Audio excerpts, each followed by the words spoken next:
Hello. एक minute. आपको आवाज आ रही है कि मेरी? हाँ, हाँ जी, आपकी आवाज़ मुझे आ रही है, आपको मेरी आवाज़ आ रही है?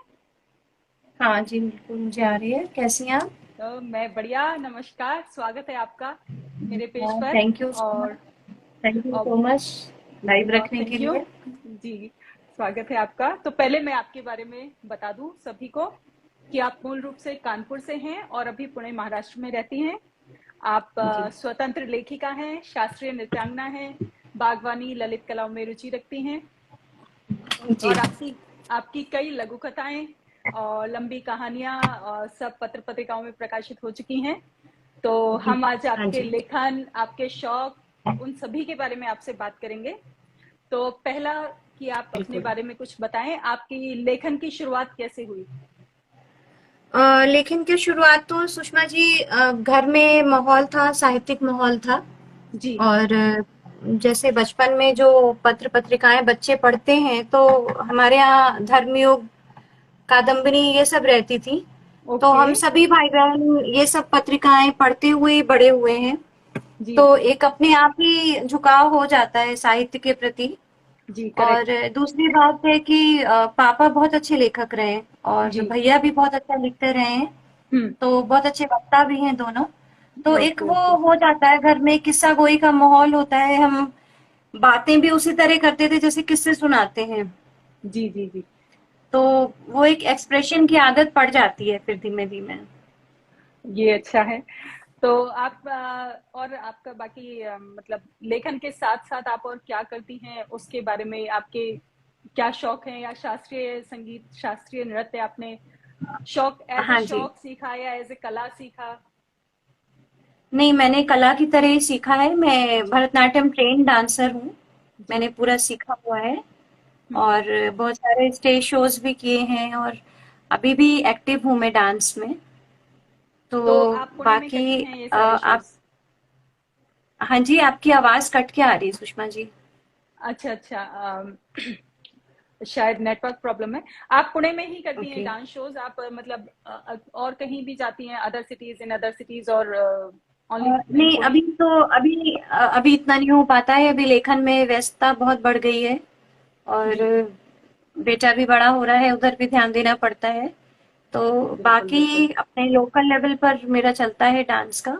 और बाकी अच्छा। मैं फाइन आर्ट्स की भी टीचर रही हूँ, वो भी सिखाती हूँ। Fine okay. आर्ट्स मैंने काफी सालों तक सिखाया है और हम्म। घर भी भरा हुआ है मेरा मेरी पेंटिंग्स और इन सब से। तो जी। वो भी एक शौक है जो सिर चढ़कर बोलता है मेरे। हाँ जी। और बाकी तो लेखन और काउंसलिंग अभी मेन है मेरा। Okay, okay, okay. तो लेखन का आपका पसंदीदा विषय क्या है? लेखन का विषय मुझे ऐसे ऊपर ऊपर तौर पे लिखना बिल्कुल नहीं पसंद है। सतही लेखन ना ओके। तो लिख पाती हूँ ना हम्म। पढ़ पाती हूँ। कि एक एक टिपिकल जो कहानियां हो कि ऐसा हुआ फिर ऐसा हुआ। हम्म। मन के वो कोने जो खाली हैं, जहाँ पे कम रोशनी पड़ती है, उन कोनों को छूना पसंद है। बारीक संवेदनाएं पकड़ना पसंद है मुझे। हाँ, जैसे मैंने आपकी एक फेसबुक पर ब्रोकन वास आपकी एक कहानी पढ़ी थी अभी हाल फिलहाल में। हाँ जी। हाँ। बहुत अच्छी हाँ लगी जी। मुझे। तो उस कहानी के थैंक यू बारे सो में अगर मच। अपन चर्चा करें, तो किसी रियल स्टोरी से इंस्पायर है या आप ही को ऐसा लगा कि आजकल जो माहौल है उसके हिसाब से लिखना चाहिए इसके बारे में? अ, इसको मैं कहूंगी कि हाँ भी और नहीं भी। रियल स्टोरी से इसलिए इंस्पायर है क्योंकि बहुत से लोग हैं जो इस तरह का झेलते हैं कि लोग जी। चीट ऑन कर रहे हैं उनके पार्टनर्स। और वो नहीं उस चीज को विरोध कर पाती हैं। महिलाएं बोलती हैं कि हम्म। ठीक है, चलने दो जैसा है। चलने तो दीजिए, इस तरह चलिए। की, हाँ, एक दो केसेस देखे मुझे। तो हम्म। जहाँ पे मैंने बताया कि मैं काउंसलिंग भी करती हूँ, तो जी। थोड़ा सा इस तरह के केसेस बहुत सारे देखे। कहीं पे महिलाएं विरोध कर देती हैं, हम्म। कहीं पे नहीं कर पाती हैं। वो बोलती हैं बच्चे बड़े हो गए हैं, अब जैसा चल रहा है वैसा चलने दो। तो कह भी सकते हैं थोड़ा सा इंस्पायर्ड है और थोड़ा सा मेरी लेख की जी। उड़ान भरी है ये मैंने इसमें। एक्चुअली अपने भारतीय समाज की मुख्य समस्या यही है कि जैसा चल रहा है वैसा चलने दो। जैसा चल रहा है चलिए। चलने दो, बिल्कुल भी यही यही इशू सारे यहीं पर हम्म। हैं। जैसा चल रहा है चलने दो। क्योंकि उनको पता है कि लोग ही नहीं एक्सेप्ट करेंगे, घर के लोग आ जाते हैं।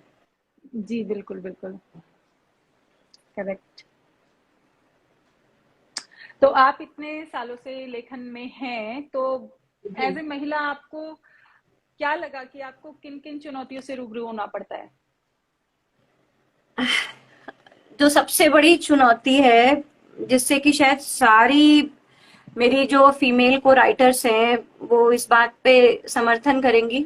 ये तो सबसे बड़ी समस्या है कि ये कहा जाना कि जब तुम्हें समय मिले तब लिखो। जी, बिल्कुल। ये बहुत गलत बात है जो हम फीमेल राइटर्स को कहा जाता हुँ, है कि तुम दिन में खाली होती हो तुम तब लिख लो, जब घर हुँ, में कोई नहीं होता है तुम तब लिख लो। ये समझने वाली बात है। आप खाली समय में नहीं लिखते हैं, आप एक खास समय में ही लिख पाते हैं। लिखने मतलब का भी एक लिखने मन, एक्चुअली मुझे लगता है कि लिखने का भी एक मन होना चाहिए। लिखने का ही मन होता है। आप ये जी, सोचिए ना कि अगर मैं खाली बैठी हूँ तो मैं हाँ, सोचूंगी चलो भाई मैं कोई काम नहीं, मैं गमलों में गुड़ाई कर लेती हूँ, खाद हुँ, डाल देती हूँ, हुँ, या चलो मैं भिंडी काट लेती हूँ। तो लिखना ऐसा काम नहीं है कि आप खाली समय में करेंगे, आप बेहद जी, खास समय में वो काम करेंगे। इस बारे में मैं एक आपको इंसिडेंट बताऊंगी, बहुत जी, मजेदार है जी, बिल्कुल। कि हाँ, मेरी सिस्टर मुझसे हमेशा, मैं जब भी उनका फोन आता था या कहीं कुछ जाना होता था तो मैं हुँ, कभी कभी उनको बोलती थी कि हुँ, नहीं दीदी अभी नहीं, अभी लिखने का मूड है। हुँ। तो बोलती थी अरे लिखने का क्या मूड होता है, लिख लेना तुम कभी भी। और करेक्ट। उन दिनों की बात है कि फेसबुक पर एक मेरी लंबी कहानी चल रही थी जो किश्तों में आती थी। अच्छा, करीब 10 दिन तक वो एक एक किश्त में आई है। हुँ, तो बहुत अच्छी गई थी वो कहानी, सभी रीडर्स वेट करते थे कि अगली किश्त कब आएगी। हुँ, तो एक दिन सुबह सुबह मेरी दीदी का फोन आया कि तुमने 6 बजे कहानी डाली थी हुँ। और मैं सारे काम छोड़कर कमरा बंद करके वो तुम्हारी किश्त पढ़ने गई। तो मैंने कहा कि क्यों, आपने दिन में क्यों नहीं पढ़ी जब आप हाँ, खाली थी? कभी भी। तो करेक्ट, बोलती है कि पढ़ने का एक मूड होता है। तो मैंने कहा पढ़ने का मूड होता है तो लिखने का मूड कैसे नहीं होता है? करेक्ट, करेक्ट, बिल्कुल सही है। पढ़ने का तो भी आपका मूड हो ये सकता है, एक लेकिन चुनौती जो हम लिखना सब ऐसे ही हो फेस जाता है। करते हैं। जी, जी, ये बिल्कुल एक सही है। चुनौती है खासकर जो घरेलू फीमेल महिलाओं राइटर के साथ। करती हैं। बिल्कुल। कोई भी हो हम ये फेस करते हैं कि हुँ, अ, और मेरे ख्याल जैसे से मेरे गृहस्थ मतलब गृहिणी होने के साथ-साथ अगर आप कामकाजी महिलाएँ फिर आप लेखक भी हैं, तो मुझे लगता है ये चुनौतियाँ कुछ ज़्यादा ही बढ़ जाती होंगी। बहुत बहुत फाइट है समझ लीजिए। उसमें घर वाले सपोर्ट ना करें तो लिखा नहीं जा सकता। इस मामले में किस्मत मेरी अच्छी है कि हस्बैंड बेटा सभी बहुत सपोर्ट करते हैं, तो ओके, अच्छा लगता है वो। अच्छा सब लगता अब है, सही समझते है। हैं वो। बेटा हुँ। कभी नहीं समझता है तो उसके पापा समझा देते हैं कि नहीं बेटा मम्मी अभी लिख रही हैं, हुँ, तो उनको मत छेड़ो। करेक्ट, ऐसा सही है। है। तो सही है। और तो दूसरी हुँ, एक चुनौती जो है, जो कि महिला राइटर्स क्या सभी फेस करते हैं, हुँ, हुँ, कि हम जो भी लिखते हैं वो हुँ। ये माना जाता है कि वो हमारी आप बीती है। करेक्ट, अ, करेक्ट। इससे तो मुझे भी है ना, कई बार ये होता है। सामना करना पड़ा है। जी, जी। हाँ, अगर मान लीजिए मैंने किसी घरेलू उत्पीड़न की कहानी लिखी तो लोग मुझे जी, इनबॉक्स में आके बोलते हैं कि लकी जी आपको ये हिंसा नहीं सहनी चाहिए। जी। अरे तो वो हिंसा मेरे ऊपर नहीं हो रही है। तो करेक्ट, कई बार मैंने बताया कि मैं अपनी जीवनी नहीं लिख रही हूँ, जिन हाँ। जीवन के अनुभवों से मैं दो चार होती हूँ मैं वो लिख रही हूँ। वही लिख रहे हैं। तो उन्हें ये लगता है, मुझे लगता है कि उन्हें ये लगता है कि शायद इनके ऊपर बीती है, वो जीवन के अनुभव ये छुपा रही हैं इनके साथ ही वो किसी और का नाम दे रही हाँ, हैं। एक बार मैंने एक कहानी लिखी थी जिसमें एक सौतेली माँ होती है हम्म, और वो अपने बच्चे से प्यार करती है बट उसको डांट नहीं पाती है, हम्म, क्योंकि बार बार उसको लोग बोलते हैं कि आप सौतेली माँ है, सौतेली माँ है। तो एक आए थे पाठक इनबॉक्स में और बोले हम्म। कि आपका दर्द मैं समझ सकता हूँ और मेरी भी सौतेली माँ थी। और अरे क्या बोलूं अब मैं इन चीजों क्या पे। बोले। सही है। आपकी इसी बात पर मुझे याद आया कि लास्ट ईयर मैंने एक नॉवल लिखा था, तो बस मेरे साथ भी वही हुआ क्या आपकी मतलब जिन्होंने भी पढ़ा, कई रीडर्स ने इनबॉक्स में यही आकर हाँ कहा, आपकी जीवनी है, आपने अपने ऊपर लिखी है, आपकी शादीशुदा लाइफ की जीवनी है। हाँ मैं हाँ हाँ बोलते हाँ, बोलते थक गई, नहीं हम भाई, सब अपनी मैं ही लिखते लेखक हो हूँ, बिल्कुल। मैं अपनी हम्म आप बीती नहीं लिख रही हूँ, मैं लेखक हूँ, मैं एक्चुअली उसमें हमें मुझे लगता है कि स्टोरी के स्टार्टिंग में ही मेंशन कर देना चाहिए कि ये हमारी कहानी नहीं है, आप सिर्फ हमारी कहानी की कहानी तरह नहीं से। है, डिस्क्लेमर डाल देना चाहिए कि भाई ये बिल्कुल। हमारी नहीं है, हम किसी और की सुना रहे हैं। ये पहले बहुत गुस्सा आता था, हालांकि अब हंसी आती है कि जी इसका बिल्कुल। मतलब जीवन के सारे दुख दर्द हमारे ऊपर ही बीते ही लिख रहे हैं। तो वो एक करेक्ट। थोड़ा सा चैलेंजिंग हो जाता है। हाँ ये है, सही है। तो आपने नए लेखक भी आपने पुराने लेखक भी पढ़े होंगे, काफी नए लेखक भी हाँ जी। पढ़े होंगे।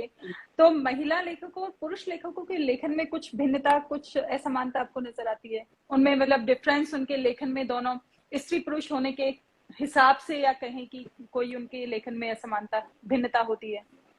हाँ, हालांकि ये चीज कही जाती है कि जो स्त्री पीड़ा है उसको पुरुष लेखक नहीं उकेर पाते हैं, जी लेकिन मैं सहमत नहीं हूँ इस बात से। जी। क्योंकि आज तो बहुत ही अच्छा लिख रहे हैं सब। पुराने आप राइटर्स में भी प्रेमचंद जी को अगर पढ़िए तो हम्म उसमें भी मुझे कभी ऐसा उनकी लेखनी में नहीं लगा। उन्होंने जब उनके जो स्त्री पात्र हैं उनकी हम्म पीड़ा उन्होंने बहुत अच्छे से उकेरी है। तो ये मुझे सही नहीं लगता है कहते हुए कि जो मेल राइटर्स हैं वो हम्म फीमेल राइटर्स का अवसर। हाँ, एक ये मुद्दा हो सकता है कि अब के रेफरेंस में नहीं कह रही हूँ, मैं एक जनरल हम्म बता रही हूँ कि hmm generally female writers being more emotional, वो हम्म थोड़ा सा रिश्तों पर, घर पर थोड़ा ज्यादा लिख लेती हैं। हम्म और जो मेल राइटर्स हैं थोड़ा सा वो राजनीति पर या समसामयिक विषयों पर लिखना ज्यादा पसंद करते हैं, मुझे ऐसा लगता है। हम्म। हाँ, एक हालांकि यही एक ये भी ये भी ये भी जनरलाइज कमेंट नहीं है। हम्म। मुझे ऐसा लगता है। बाकी ऐसा नहीं, स्त्रियां भी आजकल समसामयिक मुद्दों पर खूब अच्छे से लिख रही हैं और हम्म पुरुष भी घर गृहस्थी बहुत अच्छे से लिख रहे हैं। मेन ये है कि समझ के लिख रहे हैं, वो हम्म। आज के दौर में बहुत अच्छा है। एक इसी इसी बात से एक बात ये निकलती कि ज्यादातर महिला लेखक जब भी लिखती हैं, मतलब 80%, मतलब 70% उनके लिखे में घर परिवार या रिश्ते ही आते हैं। तो कई बार आपको ये भी सुनना पड़ा होगा कि आप इन्हीं विषयों पर क्यों लिखती हैं, मतलब आप कुछ बहुत सुनना पड़ा है, बहुत ज्यादा। जी बहुत ज्यादा सुनना पड़ा है। ये यहाँ तक कहा गया कि आपको इसका मतलब आपने दुनिया से बाहर, घर से बाहर कदम ही नहीं रखा है। हाँ जी बिल्कुल। लेकिन ऐसा बिल्कुल नहीं है। मुझे वो लिखना अच्छा लगता है, मैंने आपसे पहले भी कहा था, हम्म मन का वो कोना छूना अच्छा लगता है, वहां रोशनी डालना अच्छा लगता है जो अंधेरे में हो। जी जी बिल्कुल। तो ऐसा नहीं है, मैंने बहुत से मुद्दों पर कहानियां लिखी, लेकिन मुझे भावनात्मक रिश्तों पर, संबंधों पर, हम्म ये सब लिखना, बारीक संवेदनाएं उकेरने में मुझे बहुत अच्छा लगता है। हम्म। और क्यों ना लिखूं रिश्तों पर, ये बताइए, रिश्ते हमारी लाइफ में नहीं होंगे तो क्या रह जाता है। क्या रह जाएगा, सही है। मैंने यही जवाब दिया जब भी मेरे ऊपर ये बात कही गई है हाँ कि ये केवल ननद भौजाई और पति पत्नी और ये सब लिखती हैं। मैं यही बोलती हूँ कि यही चीजें हैं जिनके हम्म, लिए हम परेशान रहते हैं, हम रिश्तों के लिए ही परेशान रहते हैं। बिल्कुल। तो अगर मेरी कहानियों से कुछ गुत्थियां सुलझ रही हैं तो क्या बुराई है उसमें। Correct correct. कभी आपको ऐसा कुछ अच्छा ऐसा आपके इनबॉक्स में या किसी ने मैसेज किया हो कि भाई आपकी ये वाली कहानी पढ़ के मुझे, मतलब मुझे अच्छा लगा, या कुछ मेरी लाइफ में बदलाव हुआ, या बहुत बहुत। आप ये मान लीजिए ये मेरे ऐसा जीवन की कमाई एप्रिसिएशन? है। जी बिल्कुल। ये मान लीजिए ये मेरे जीवन हम्म, की कमाई है, मैं आपको बता रही हूँ। जी। मेरी ज्यादातर लघु कथाएं हो या कहानियां हम्म हो, कोई सोल्यूशन लेकर आती हैं, कोई मैसेज हम्म छोड़कर जाती हैं। हम्म और मुझे एक दो बार नहीं, मुझे इतने मैसेज आए। और जैसे मेरी पत्र पत्रिकाओं में भी छपती है तो जी कई जगह फोन नंबर दे दिए जाते हैं, ईमेल एड्रेस हाँ। दे दिए जाते हैं। बहुत मेरे पास मेल आती हैं, मैसेजेस आते हैं कि हमें जिन सवालों का जवाब नहीं मिल रहा था वो आपकी कहानी पढ़ के मिल गया।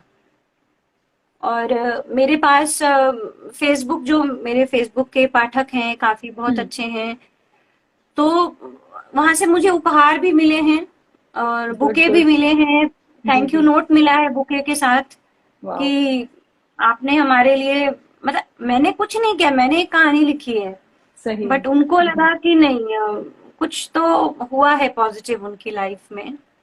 इनफैक्ट गुड ये गुड। ब्रोकन वाज के बाद भी मुझे बहुत सारे मैसेजेस आए। हम्म। ब्रोकन वाज मेरी सहेली में प्रकाशित हुई थी। मेरी सहेली का सर्कुलेशन बहुत अच्छा है, लाखों में हाँ है। जी, बिल्कुल बिल्कुल। तो वहाँ के रीडर्स ने मुझे फेसबुक पर ढूंढा होगा, थोड़ा हम्म। सा ये अनकॉमन नेम है तो फोटो के साथ मैच करके उनको समझ में आ गया मिल कि गया। सही है। फिर मैंने पोस्ट भी डाली थी इस कहानी के बारे में, तो कितना ही लोग इनबॉक्स में आए। एक लेडी थी, उन्होंने लिखा कि हम्म। बहुत सालों से जो मैं निर्णय नहीं ले पा रही थी जी वो जी। आपकी कहानी से हल हुआ। वाह। तो बहुत ग्रेट। अच्छा लगता है। ये लगता है कि यही कमाई है मेरी असली, बिल्कुल कि लोगों बिल्कुल। के दिल तक पहुंच है मेरी। दिल तक इससे पहुंचे, ज्यादा क्या सही है। मांग सकते हैं हम। बिल्कुल बिल्कुल बिल्कुल। लकी जी, लिखते तो आजकल ये जब से सोशल मीडिया है तब से तो लेखन की एक तरह से यूं समझ लीजिए बाढ़ सी आ गई है, लेकिन हाँ अगर आपके पास ऐसा एप्रिसिएशन आता है तब लगता है कि हाँ, हमारा लेखन बहुत बहुत। सफल हुआ है। सही है। मुझे सच में बहुत, जो भी मैं पोस्ट डालती हूँ फेसबुक पर, जी। छोटी या कैसी भी कोई, हम्म। तो वो मतलब मुझे बड़े आशीर्वाद भी मिलते हैं। बुजुर्ग लोग भी आते हैं हम्म। इनबॉक्स में हम्म। कि बेटा बहुत अच्छा तुमने लिखा, हमने अपने घर के बच्चों को पढ़ाया। तो बहुत अच्छा लगता है मुझे, मतलब I can not express nice वो नाइस। खुशी जो मिलती है कर मुझे, जी जी वो बहुत बिल्कुल। अच्छा है। तो आपने जैसे बताया आपकी पत्र पत्रिकाओं में रचनाएं छपती रहती हैं, तो हाँ जी। उसका हाँ मतलब क्या तरीका है वहां तक पहुंचने का, क्योंकि आजकल बहुत सारे नए लेखक लिख रहे हैं और वो चाहते हैं कि अपनी रचनाएं वहां तक पहुंचाएं, पत्र पत्रिकाओं तक पहुंचाएं, लेकिन कोई सोर्स नहीं मिल पाता है। तो आप इस विषय पर कुछ जानकारी दीजिए अ, जिससे देखिए, वो आपको लोग। जहां भी आपको कहानी भेजनी है, आपको हम्म। जिस भी मैगजीन में भेजनी है, तो वो मैगजीन आप एक प्रति खरीदिए या उसको ओके। सब्सक्राइब कीजिए। तो हम्म। उसमें ईमेल एड्रेसेस दिए रहते हैं सबके, कि जी। आप अपनी रचना हमें इस पते पर भेज सकते हैं। उसमें आपका हम्म। हार्ड कॉपी एड्रेस भी दिया रहता है और आपको हम्म। मेल का भी एड्रेस दिया रहता है, तो आप सॉफ्ट कॉपी भेज सकते हैं। यहाँ पे एक बात ध्यान रखने वाली है, ये जो पत्र जी। पत्रिकाओं की कहानियां हैं, ये प्रकाशित होने में थोड़ा सा टाइम मांगती हैं। ओके। आपने आज मेल करी और अब आप सोचें कि कल जवाब आ जाएगा, तो ये उनके हम्म। लिए संभव नहीं, क्योंकि उनके पास लाखों की तादाद में रचनाएं पहुंचती हैं। ओके। आपको थोड़ा सा सब्र रखना पड़ेगा उस केस में। और ओके। जवाब आता है। बहुत सी पत्र पत्रिकाएं हैं जहां से हम्म। तुरंत आ जाता है कि ये अस्वीकृत हो गई है, या आ जाता हम्म। है कि स्वीकृत हो गई है। वो टाइम हम्म। लगता है। जिस संख्या में उनके पास मेल पहुंच रही है उस पर डिपेंड करता है ये। अच्छा अच्छा। तो मेन मेन काम यही है कि अपना काम कीजिए और फिर सब्र रखिए, उन्हें मेल कीजिए, अपनी हाँ रचनाएं ये, पहुंचाइए। हाँ सब्र रखिए। एक बात और है सबसे इम्पोर्टेंट जी। जो है, कि हम्म। आप एक ही कहानी 4 जगह मत भेज दीजिए, ठीक है। क्योंकि सभी पत्रिकाओं में अप्रकाशित मांगते हैं। तो ओके। अगर ऐसा हो गया कि आपने 4 मैगजीन में भेजी और मान लीजिए 2-3 में एक साथ वो कहानी छप गई, तो वो ऑफेंस है, मतलब वो सही नहीं है। हम्म। दैट इज जी। Illegal actually. तो ओके ओके अब ओके। ये सोचिए, ऐसा नहीं हो सकता ना कि एक कहानी हमने भेज दी और 3-4 महीने तक कोई जवाब नहीं आ रहा है, हम्म। तो हम क्या करें उस हम्म। कहानी का। तो हम्म। आपको अगर किसी और पत्रिका में भेजनी है तो आप ईमेल लिख दीजिए हम्म। कि चूंकि आपकी तरफ से कोई जवाब नहीं आया है, तो मैं ये कहानी वापस लेके कहीं और भेज रही हूँ, इसको आप ओके। प्रकाशित मत कीजिएगा। ठीक है, तो आपके पास तो प्रूफ रहेगा कि हमने मना कर दिया था हाँ, अगर हाँ आपने जी, छापी है तो। हाँ, आप चलो। पास प्रूफ रहेगा। हम्म। आपके पास प्रूफ रहेगा कि अ, मैं एक मतलब मैंने ये फ्रॉड नहीं किया है, मैंने आपसे हम्म। वापस लेने के बाद ही कहीं भेजी है। जी बिल्कुल, ये इस ध्यान बात का रखना ध्यान सही है। रखना पड़ेगा। हाँ बिल्कुल बिल्कुल बिल्कुल। बिल्कुल। सही है सही है। तो एक आपने जैसे आपको आपने बताया कि आप काउंसलर हैं, तो इस हिसाब से हाँ आप जी। आपसे अगर बात की जाए कि आज भी जैसे हमारे समाज में शारीरिक स्वास्थ्य को जितना महत्व दिया जाता है मानसिक स्वास्थ्य को नहीं दिया जाता, ये आपने भी अपने इस दौर में देखा होगा। तो हाँ अगर जी। हम बात करें खासकर इस कोरोना पीरियड की, तो इस टाइम पे लोगों की मेंटल हेल्थ पर बहुत नेगेटिव असर हुआ है, बच्चों की पर, महिलाओं की पर, पुरुषों की पर, हाँ सभी पर भी। तो हाँ आपके जी। मायने में लोगों की मेंटल हेल्थ कितनी जरूरी है, खासकर महिलाओं की लाइफ को सही रखने के लिए। देखिए, पहले तो मैं मेंटल हेल्थ पे कुछ बोलना चाहूंगी। जी बिल्कुल। आपकी मेंटल हेल्थ उतनी ही जरूरी है जितनी आपकी फिजिकल हेल्थ जरूरी है। जी। आपके हाथ में दर्द है, आपके पैर में दर्द है, आपका पेट बहुत बुरी तरह दुख रहा है, इतना बुरी तरह दुख रहा है कि आप उसको इग्नोर नहीं कर सकते हैं, तो आप मेंटल हेल्थ को कैसे इग्नोर कर देते हैं? लेकिन हम अगर सबसे आप, ज्यादा उसी को ही इग्नोर करते हैं। हाँ, तो क्या होता है उसमें भी, डिप्रेशन है, स्ट्रेस है जो बढ़ रहा हम्म। है, हम्म।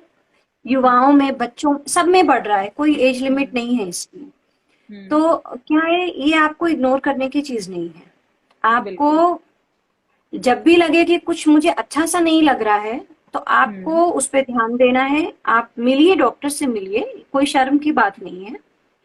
और जहां तक महिलाओं की मेंटल एज की बात है, तो सुषमा जी मैं ये कहूंगी कि जैसे हम बोलते हैं ना कि घर की महिला बीमार है तो घर बिखरा बिखरा है, बिल्कुल। वही मेंटल एज के हेल्थ के साथ में चीज है कि अगर आपकी घर की महिला मानसिक रूप से बीमार है, तो हम्म। आपके घर का संतुलन तभी बिगड़ा हुआ है।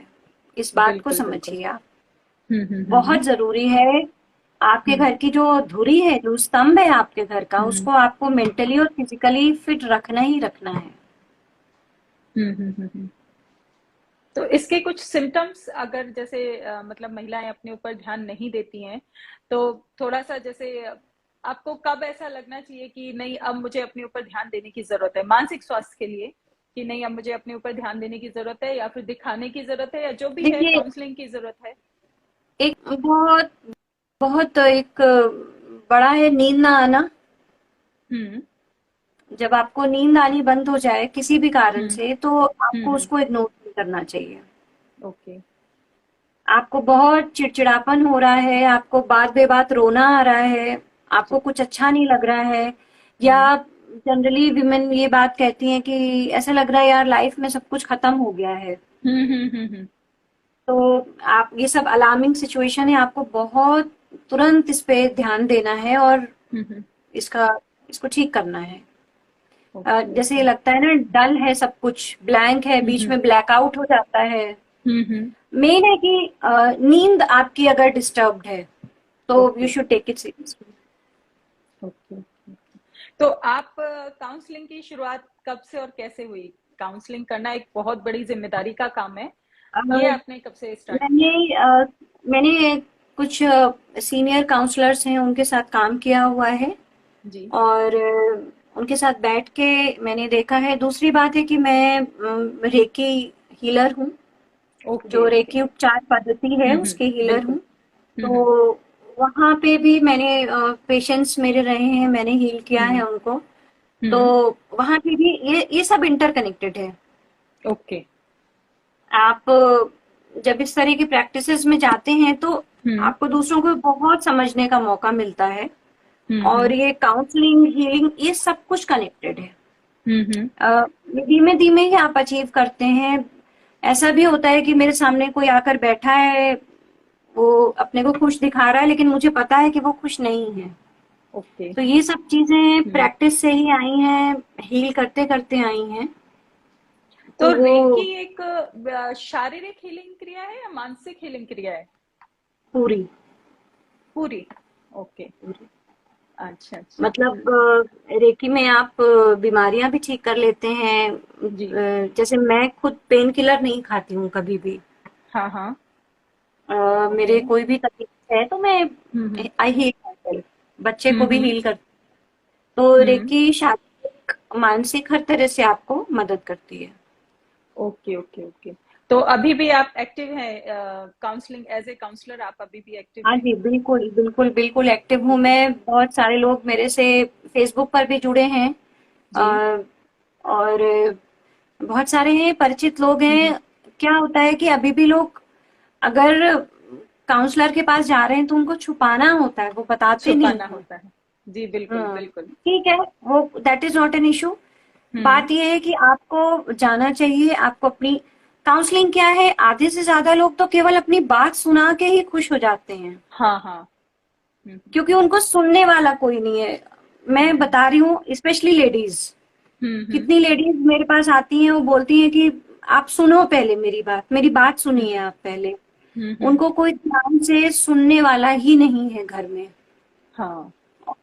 मैं नहीं है, ये आज भी है। कहते हैं लकी जी कि अपना मतलब समाज बदल रहा है, लेकिन महिलाओं की कमोबेश स्थिति आज भी यही है कि और मैं उनको आपको सुनने वाले कम हैं। मैं ऐसे लोगों की बात नहीं बता रही हूँ कि बिल्कुल अनपढ़ हो, एकदम गृहस्थ हो, नहीं नहीं, मैं हम्म बहुत अच्छी हाई प्रोफाइल हम्म। पे बैठी महिलाओं की बात भी बता रही हूँ, अच्छा। जो अकेली हैं, अवसाद में हैं, लाखों कमा रही हैं, लेकिन डिप्रेशन में, उनको सुनने ओ। वाला समझने वाला कोई नहीं है। वो अपनी बात बता के मुझसे कहती हैं कि क्या आपको मेरी बात समझ में आ रही है? मैं हम्म बोलती हूँ मुझे समझ में आ रही है, और उनको बहुत अच्छा लगता है इससे। हम्म। तो तो इससे संबंधित कोई ऐसा इशू जो आप मतलब जैसे मतलब किसी का पर्सनल इशू ऐसे नाम लेके नहीं, पर ऐसा कोई कॉमन इशू आपने देखा हो जो आप शेयर करना चाहें, जो और लोगों के साथ भी काम आ सके, और लोगों के लिए भी अ, ये आपका काउंसलिंग के नहीं, समय मैं कोई ऐसा एक इशू आपके सामने आया एक हो? हाँ, जो सबसे ज्यादा मैं एक रिक्वेस्ट सभी से करूंगी, जो भी लाइव को अभी या बाद में देखेंगे, हम्म हम्म कोई भी हो, स्त्री या पुरुष कोई भी हो, वो जब भी अपनी कोई बात बताए तो आपको वो बात हम्म। सुननी चाहिए। जी। चाहे आपका बच्चा हो, हम्म। बच्चे दौड़ते हुए आते हैं, वो कुछ बताना हाँ, चाहते हैं, हम उनको मना कर देते हैं, अभी इग्नोर कर नहीं, देते बाद हैं। में। जी। वो बहुत गलत है। वो एक ग्रंथि है जो बच्चा पाल रहा है मन में। हम्म। आपका हस्बैंड आपसे कोई बात बता रहा है, छोटी ही बात है, आप सुनिए। हम्म। आप सुनिए। पूरे आराम से वो बात सुनिए। और अगर आपकी हम्म। वाइफ आपसे कोई बात बता रही है, भले ही आपको उसमें इंटरेस्ट नहीं आ रहा है, आप सुनिए। वो आपको बताना चाहती है, सब कारण यही है। अगर यही। आप पूछें कि मैं जी। क्यों सुनूं, तो सबसे बड़ा हम्म। कारण है क्योंकि वो आपको बताना चाहती है, बस। जी। इससे बड़ा कोई कारण नहीं है। आपको हम्म पूरी बात सुननी है, अपने हस्बैंड हम्म की, अपने बच्चे की, अपनी वाइफ की, अपने पेरेंट्स की। मेरी मम्मी भी कभी कभी मुझसे कोई बात अगर बताती हैं तो मुझे लगता है ये गैर जरूरी बात है, हम्म ये मैं बाद में भी सुन सकती हूँ, लेकिन हम्म ऐसा नहीं है। थोड़ी देर बाद हम्म मुझे रियलाइज होता है कि मुझे गैर जरूरी लग रही थी, लेकिन उनके लेकिन लिए वो उनके लिए, बहुत जरूरी थी। इम्पोर्टेंट हो ये सकती आप है। ध्यान रखिए, कोई भी आपको कोई हम्म बात बता रहा है ना, आप ध्यान से सुनिए। हम्म इससे बड़ी हम्म। थेरेपी कोई नहीं है, बिल्कुल जी नहीं है। बिल्कुल। तो आपकी मतलब आपके लेखन में आप कविताएं भी लिखती हैं, आप कविता पाठ भी करती हैं, यूट्यूब चैनल भी है आपका। कुछ ऐसा आपका हाँ जी। फेवरेट जो आप यहाँ शेयर करना चाहें? कोई कविता की दो चार लाइनें, या आपकी किसी स्टोरी की कुछ लाइनें, या कोई स्टोरी आपने लिखी हो जो आपको बहुत, कई बार होता है ना हमें कुछ अपना इतना प्रिय होता है कि हम सभी से शेयर करना चाहें, कुछ अपना लिखा हुआ। नहीं, ऐसा कुछ नहीं है। अभी तो सारे ही मेरे बच्चे हैं, मुझे सारे ही प्यारे हैं। जी। तो तो आगे मैं कुछ, एक लेकिन आपकी किंडल पर भी एक कहानी संग्रह प्रकाशित हो चुका है ना, उसके बारे में आप करिया बताइए दर्शकों को। करिया कहानी संग्रह प्रकाशित हो चुका है, और नोशन प्रेस जी। से उसकी हार्ड कॉपी भी आ चुकी है। Good good good. तो तो वो वो अमेजोन कहाँ और से अवेलेबल फ्लिपकार्ट होगी? दोनों पर, अमेजोन और फ्लिपकार्ट दोनों पर उपलब्ध है वो। तो गुड। वहां से आप उसको ले सकते हैं। तो मुझे ऐसा कुछ खास, हालांकि मैं ये कहूँगी लिखा बहुत अच्छा जा रहा है। हम्म। जो देखिए, दो तरह के आजकल लेखक सामने आ रहे हैं। एक तो जो केवल लिखने के लिए लिखते हैं, हाँ जी बिल्कुल। कि भाई 2 दिन हो गए, आज तीसरा दिन है, फेसबुक वॉल खाली नहीं जानी चाहिए, है ना। करेक्ट। हाँ और एक है जो नहीं लिखते हैं, हो सकता है दिन में 10 लिख दें, हो सकता है 10 दिन में हाँ एक भी ना लिखें। हाँ। और जब लिखते हैं तो बिल्कुल धुआंधार लिखते हैं। तो जी बिल्कुल। वो थोड़ा सा प्रभावित करता है, वो हम्म सिंसियरिटी प्रभावित करती है। हम्म। और जैसे हम खाना बनाते हैं या हम ड्राइंग पेंटिंग करते हैं पूरे मन से, लिखना भी बिल्कुल। वैसा ही होना चाहिए। केवल फॉर्मेलिटी भर का लिखना नहीं, वो नहीं। जी ठीक है। और एक और बात है कि लिखने के साथ साथ आप पढ़ कितना रहे, वो बहुत इंपॉर्टेंट है। जी। जैसे अब मैं फिर से इसको कुकिंग से रिलेट करूंगी कि अगर हम्म मैं नई रेसिपीज ना देखूं, हम्म। तो मुझे एज अ कुक मैं तो अपडेट हो ही नहीं रही हूँ। करेक्ट। अपडेट होने के लिए तो नया पुराना सभी पढ़ना चाहिए। हाँ, मेरे ख्याल से आजकल शायद नया पढ़ना ज्यादा जरूरी है, कि लोग लिख क्या रहे हैं, दोनों ही, लोग पढ़ना क्या दोनों ही। पसंद कर रहे हैं। आप नया पुराना कुछ भी, आप एक नियम बनाइए कि हम्म मैं अगर एक चीज लिखना चाहता हूँ तो मुझे 2 चीज पढ़नी पड़ेगी। नहीं तो आप खुद को रिपीट करने लगते हैं और फिर वो बात नहीं आ पाती है। तो आजकल आप तो कुछ स्पेशल पढ़ रही हैं या फिर आपका कोई फ्यूचर प्लान, अभी आपकी एक किताब अभी आ रही है, इसके बाद का कुछ मतलब अ, कोई? अभी देखिए, सोचा तो है कुछ, और जी। कुछ अगर मूर्त रूप लेगा तो मैं जरूर बताऊंगी। बाकी पढ़ती तो मैं बराबर रहती हूँ। मैंने एक लाइब्रेरी की सदस्यता भी ले रखी है, मेरे घर के पास है। ओके। हाँ। तो उससे मैं हिंदी और इंग्लिश दोनों पढ़ती हूँ। ठीक है। क्योंकि इंग्लिश में मुझे हालांकि उतनी फील नहीं आती है। हम्म। हालांकि मैंने एमए इंग्लिश लिटरेचर से ही किया है, ओके। लेकिन तब भी मैं रिलेट नहीं कर पाती हूँ, मैं नामों से नहीं रिलेट कर पाती हूँ। हम्म। तो मैंने एक बार ये अपनी टीचर को बात बताई थी, तो उन्होंने कहा था कि तो ठीक है, तुम मार्गरेट को कमला समझ के पढ़ा करो। तो कैसा है कि लेकिन इंग्लिश में बहुत अच्छा लिखा गया है। वही मैंने हम्म। बात कही, संवेदनाओं और भावनाओं की अगर हम्म। बात करें तो हम्म। इंग्लिश में बहुत, इंग्लिश मतलब सभी भाषाओं में बहुत अच्छा लिखा गया है। तो इंग्लिश भी पढ़ती हूँ, हिंदी भी पढ़ती हूँ। ये एक क्रम बना रखा है कि हर दिन थोड़ा सा पढ़ के ही सोती हूँ। Okay okay okay. तो आप मतलब लोग पूछते हैं, कई बार मुझसे भी पूछते हैं, मैं एक्चुअली मैं पढ़ती हूँ, मैंने भी काफी पढ़ा है, मैं भूल जाती हूँ एक्चुअली कि मैंने क्या क्या पढ़ा है, किस किस का पढ़ा है, तो मैं लोगों को जवाब नहीं दे पाती। आपसे जब अगर पूछा जाए कि भाई क्या पढ़े, हम लेखन की शुरुआत करना चाहते हैं, लेकिन उससे पहले क्या पढ़ें, किसको पढ़ें, तो आप इस बारे में कुछ सजेशन देना चाहेंगे? अ, हाँ, मैं ये कहूंगी जो मेरा आजमाया हुआ है, कि जी। आप अमेज़न पे जाएं और हम्म। वहां पे आप सर्च बार में प्रतिनिधि कहानियां हिंदी डालें।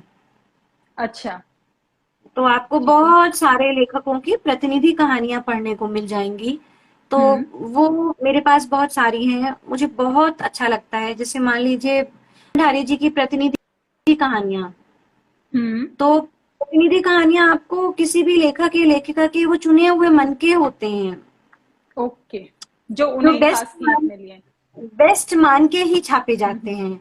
तो अच्छा अच्छा। आप, हालांकि वो एक थोड़ा सा ही फ्लेवर टेस्ट भर का है, लेकिन हम्म। आपके पास बहुत सारे लेखकों की प्रतिनिधि कहानियां जब होती हैं तो आप अलग अलग हम्म। स्टाइल पढ़ते हैं। ओके। तो एक तो आपका पढ़ाई भी टाइप्ड नहीं रह जाती है, हम्म। और क्या होता है, अगर आप एक ही लेखक को लगातार पढ़ रहे हैं तो एक टाइम के बाद आप उनकी तरह लिखने लगते हैं। ये मैंने सुना है, काफी सुना है हाँ, कि लोग हाँ, यही तो कहते वो, हैं। हम्म। हाँ, तो वो नहीं आना चाहिए। तो हम्म। इसलिए आप अलग अलग लेखक पढ़िए, और बड़ी बड़ी किताबें पढ़ के आपका मन उब सकता है तो आप प्रतिनिधि जी। कहानियां जो है छोटी छोटी पतली पतली हाँ। रहती हैं, जी। यशपाल जी की प्रतिनिधि कहानियां, मनु भंडारी जी की, उषा प्रेमवदा हम्म। जी की, तो छोटी छोटी हम्म। हैं, 10-10 15-15 कहानियों का संकलन है। तो जी। बहुत अच्छा लगता है वो, उनको पढ़ के आप एक किताब खत्म कीजिए, या मैं एक साथ 2-3 किताबें पढ़ती हूँ। एक हम्म। कहानी इनकी, कल एक कहानी उनकी, परसों एक कहानी हम्म। उनकी, फिर तो वो हम्म। अलग अलग अलग अलग बहुत अच्छा लगता है। तो टेस्ट बदलता वो रहता है आपका आपको। हम्म। टेस्ट बदलता है, हमें दिमाग की अलग अलग न्यूट्रिएंट्स मिलते रहते हैं, जी प्रोटीन लाइक भी, कैल्शियम भी, मुझे विटामिन्स भी। हाँ, मुझे लगता है कि आप दिमाग को कहानियां भी अपने काउंसलिंग के हिसाब से देती हैं। हाँ, आप कह सकते हैं। अगर मेरा दिमाग बहुत खराब है और मैंने कोई किताब खोली जिसमें शुरू में ही दुख और प्रताड़ना आई तो मैं बंद कर हाँ। देती हूँ। करेक्ट मेरे करेक्ट। दिमाग को भी अच्छी खुराक चाहिए ना। करेक्ट, लिखने के लिए तो बिल्कुल चाहिए चाहिए। जी हाँ, बिल्कुल। बिल्कुल। तो आपके आपके घर से आपको आपके लेखन का, आपके नृत्य के लिए आपको फुल सपोर्ट है? हाँ जी, मुझे पूरा सपोर्ट है, बहुत ज़्यादा सपोर्ट है। और ओके। मेरे जो फादर इन लॉ हैं वो तो हम्म। बहुत ही खुश रहते हैं मेरे लेखन से भी, मेरी डांस परफॉर्मेंस से भी। हम्म। कोई भी वीडियो अगर मैं उन्हें छोटा सा भेज देती हूँ तो वो हम्म। सब जगह फैला देते हैं। जी उनको जी। बोलना पड़ता है कि पापा ये कहीं मत भेजिएगा। Okay okay. तो आपकी इसी बात से एक लास्ट सवाल मेरे दिमाग में आया कि जैसे हम्म, आजकल हम्म, नारीवादी सोच आजकल बहुत, फेमिनिज्म आजकल बहुत चल रहा है कि भाई हम अकेले काफी हैं, हमें किसी की सपोर्ट की जरूरत नहीं है। आपका, मेरे ख्याल से देखिए, मेरा पर्सनल एक्सपीरियंस जो है, अकेला कोई भी काफी नहीं है, चाहे वो स्त्री हो या पुरुष। आप इस बारे में क्या कहना चाहेंगी? आप काउंसलर भी हैं, लेखिका भी हैं, बहुत सारी आपके प्रतिभाएं हैं, आपने लोगों को देखा भी है। तो फेमिनिज्म सिर्फ नारी को अकेले आगे बढ़ने देने के लिए है? देखिए, स्त्री और पुरुष एक दूसरे के विरोधी बन के नहीं, एक दूसरे के पूरक बन के पैदा हुए हैं। बिल्कुल। ये जी। निर्माण में भी दोनों का बराबर का भागीदारी है। बिल्कुल। आज अगर मैं कहूँ कि स्त्रीवादी सोच का मतलब है पुरुषों को गाली देना, उन्हें, हम्म। हम्म। बिल्कुल भी नहीं, आजकल बिल्कुल यही भी सोच नहीं। चल रही है। फेमिनिज्म का एक्चुअल फेमिनिज्म मतलब है फेमिनिज्म क्या है? सिर्फ स्त्री को फेमिनिज्म आगे है बढ़ाना, अपनी वैल्यू पहचानना। आप ये अपनी वैल्यू बताइए, पहचानना। बिल्कुल। सोना, मैं आपको उदाहरण देती हूँ, सोना और हम्म। हीरा एक साथ मिलके गहना बनाते हैं कोई एक, ठीक करेक्ट है? Correct correct. दोनों की अपनी अपनी इम्पोर्टेंस रहती है, बिल्कुल। तब जाके वो गहना चमकता है ना। हम्म। हीरा जड़ने के बाद सोने को धुतकार नहीं देता, या सोना हीरे को खिसका नहीं देता है। Correct correct. परिवार या आपका व्यक्तित्व क्या है? एक गहना है, आप एक दूसरे के बिना हम्म। चमकोगे ही नहीं। अगर आप कह रहे हैं कि हीरा हूं मैं, तो आपको एक धातु चाहिए ना फिक्स होने के लिए। फिक्स होने के लिए हीरा अकेला क्या करेगा? और अगर आप सोना है तो आपको चमकाने के लिए भी कुछ चाहिए साथ में। बिल्कुल। बिल्कुल नहीं। आप एक जो मैं बताऊं आपको, हम्म। यहाँ पे मैं शारीरिक जरूरत की बात नहीं कर रही हूँ, आर्थिक जरूरत की भी बात नहीं कर रही हूँ, मैं यहाँ हम्म। पे भावनात्मक जरूरत की बात कर रही हूँ। जी बिल्कुल। जो हमारा जो भी है, हम्म। भाई है, पिता है, हम्म। हमारा लाइफ पार्टनर है, ये हमारी भावनात्मक जरूरत पूरा करते हैं। बिल्कुल बिल्कुल। ये रिश्ते, मैं हम एकल समाज में थोड़ी ना रहते हैं। जब तक रिश्ते नहीं होंगे, अकेली स्त्री क्या करेगी? आप बिल्कुल फेमिनिज्म का बिल्कुल। क्या करेंगे? उस फेमिनिज्म का क्या करेंगे कि आप औरतों नहीं को नहीं, अकेला कर दें? ये फेमिनिज्म ये है ही नहीं। अकेले हम्म। रहना इज नॉट फेमिनिज्म। या आप पुरुषों को गालियां दें, मैंने देखे हैं, जो मेरे सर्कल है उसमें लोग बैठते हम्म। हैं तो अरे आदमी ऐसे होते हैं, आदमी वैसे होते हैं। हम्म। मैं कैसे कहूँ आदमी ऐसे? मेरी लाइफ के तो तीन चार मुख्य आदमी, मेरे पिता, मेरे भाई, मेरे पति, मेरा बच्चा, मेरे फादर इन लॉ, इन सब की तो अहम भूमिका रही है मुझे बनाने में। मैं इनको चाहकर भी नहीं कोस सकती हूँ। अब ऐसे में लोग ये कहते हैं कि आपकी लाइफ में बहुत अच्छे मैन आए हैं, जी। तो आप तारीफ कर रही हैं। अब हाँ, उसमें मैं कुछ नहीं कह सकती हूँ। आपने सहा क्या है, हालांकि ठीक है अब। करेक्ट। उसमें मैं कुछ नहीं कह सकती हूँ। कुछ नहीं कह और सकते। दूसरी बात, मैं एक, मेरी बहुत सी कहानियों में, चूंकि हम्म। मेरे नाम की वजह से थोड़ा सा लोग कंफ्यूज हो जाते हैं, हम्म। तो लकी मेरा फर्स्ट नेम है और राजीव मेरे हस्बैंड का नाम है। अच्छा। तो हम्म। वो मिडिल नेम है मेरा, तो मैं लकी राजीव हम्म। नाम के से लिखती हूँ, तो लोगों को लगता है कि हम्म। मैं एक मेल राइटर हूँ। ओके। तो मेरी बहुत सी लघु कथाएं हैं, जैसे एक है लघु कथा जादूगरनी। तो बिल्कुल। उसमें पति बाहर से आता है और पत्नी उसको इग्नोर कर रही है, तो वो रहा है कि मतलब बहुत दिनों से ऐसा चल रहा होता है, तो वो सोचता है कि क्या है, मतलब मेरी क्या वैल्यू है। वो कमरे में हम्म। लगे जीरो पावर के बल्ब से अपनी तुलना करता है। तो ओके। बहुत से लोगों ने इस बात पे आपत्ति करी थी कि हम्म। चूंकि आप मेल राइटर हैं, हम्म। तो आप आदमियों के सपोर्ट में लिखते हैं। तो मैंने कहा हम्म। मैं फीमेल राइटर हूँ, पहली बात तो। और हम्म। दूसरी बात है, जो अकेलापन औरतें झेलती हैं वही अकेलापन आदमी भी झेलते हैं। जी बिल्कुल। तो आप ये बिल्कुल। सोचो कि वो आदमी है, उसको तकलीफ नहीं होती, उसको अकेलापन हम्म। नहीं लगता, उसको डिप्रेशन नहीं होता? नहीं नहीं, बिल्कुल होता है। हम्म। अगर आज मैं सुबह से रात के बाद घर में घुसूं, तो मैं चाहती हूँ मेरा स्वागत किया जाए। बिल्कुल। तो अगर दिन भर के बाद कोई आदमी आ रहा है, तो वो भी चाहेगा कि अटेंशन चाहता उसकी है, गांव बिल्कुल। जाके देखा जाए, उसको पानी दिया जाए। सही बात सही। यहाँ आदमी औरत की है ही नहीं। है ही नहीं। बात यहाँ केवल आप रहो ना, बराबरी की बात आप कर रहे हो, आप रखो ना बराबरी पर। हम्म। पैम्पर करने में कैसे फेमिनिज्म आड़े आ रहा है? मुझे तो यही नहीं समझ में आ रहा है। मुझे लगता है फेमिनिज्म पर बात करने के लिए अपने को फिर से एक लाइव करना पड़ेगा। ये टॉपिक काफी लंबा खींचेगा और इंटरेस्टिंग काफी भी है। लंबा खींचेगा। हालांकि वही मैं कहूंगी कि फेमिनिज्म जो है, उसका मतलब आदमियों को कोसना या गाली देना नहीं है। करेक्ट। रियल फेमिनिज्म है सिर्फ औरतों के अधिकारों की रक्षा करना, ना कि पुरुषों को गाली आप देकर उनके ऊपर चढ़कर ऊपर आगे बढ़ना। आप अपने को ऊपर उठाइए, बिल्कुल उठाइए, हम्म। लेकिन किसी को धक्का देकर नहीं। धक्का बिल्कुल। देकर नहीं। जी बिल्कुल लकी जी, आपने अपना समय दिया हमें और इतनी अच्छी बातें करी, खासकर काउंसलिंग वाली। मैं आप अभी भी एक्टिव हैं, तो जो भी इन्हें देख रहे हैं, मैं उनसे रिक्वेस्ट करूंगी कि अगर आपको ऐसा कुछ लगता है, आप इनसे पर्सनली मिल सकते हैं तो पर्सनली हाँ मिलिए। जी, आप इनकी बिल्कुल फेसबुक वॉल पर, इंस्टाग्राम पर आप इन्हें फॉलो कीजिए, बिल्कुल वहां इनसे मिल सकते हैं, इनसे अपनी समस्याएं कह बिल्कुल सकते हैं, तो आप वहां कीजिए, आपको जरूर लाभ बिल्कुल। होगा। और अपना समय देने के लिए बहुत बहुत थैंक और यू। थैंक यू सो और मच फिर मिलते सुषमा जी, हैं। इतना अच्छा लाइव सेशन आपने किया, इतने अच्छे प्रश्नों के साथ आप आई, बहुत अच्छा लगा मुझे। हम फिर से लाइव करेंगे कभी। जी थैंक बिल्कुल, यू सो मच। किसी और टाइम। थैंक ओके, यू, चलिए नमस्ते। बाय। नमस्ते, बाय। बाय।